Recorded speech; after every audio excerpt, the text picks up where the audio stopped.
मैंने कभी नहीं सोचा था कि एक ट्रेन का सफर मेरी जिंदगी का आखिरी सफर साबित होगा। उस रात मैं अपनी ड्यूटी खत्म करके स्टेशन पर पहुंचा। सन्नाटा ऐसा था कि अपने कदमों की आवाज भी डराने लगी थी। आखिरी ट्रेन प्लेटफॉर्म नंबर 13 पर खड़ी थी। अजीब नंबर है ना? लेकिन उस वक्त मैंने उस बात पर ध्यान नहीं दिया। मैं जल्दी से डिब्बे में चढ़ गया।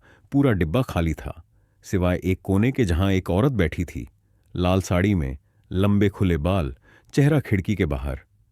मैंने सोचा, अच्छा है, अकेला नहीं हूं। ट्रेन धीरे धीरे चल पड़ी।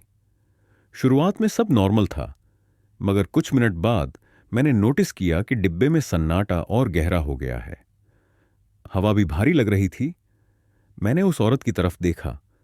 अब वह खिड़की से बाहर नहीं देख रही थी, बल्कि सीधे मेरी आंखों में घूर रही थी। उसकी नजरें ऐसी थीं जैसे किसी गहरे कुएं में झांक रहा हूं। उसके होंठ धीरे धीरे हिल रहे थे, जैसे कुछ बुदबुदा रही हो। मेरे कानों में बहुत हल्की सी फुसफुसाहट आई, लेकिन मैं समझ नहीं पाया कि वो क्या बोल रही है। मेरा गला सूख गया। मैंने खिड़की के बाहर देखने की कोशिश की। सब काला था, जैसे ट्रेन किसी सुरंग में हो। मैंने अपने फोन से टाइम चेक किया। 12:13। अचानक ट्रेन के लाइट्स टिमटिमाने लगे और कुछ सेकंड के लिए बंद हो गए। जब लाइट वापस आई, मेरा खून जम गया, क्योंकि अब उस डिब्बे में सिर्फ एक औरत नहीं थी।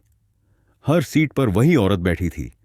हर चेहरा एक जैसा, हर मुस्कान एक जैसी। मेरी सांसें तेज हो गईं। मैं उठकर दरवाजे की तरफ भागा, मगर दरवाजा बंद था।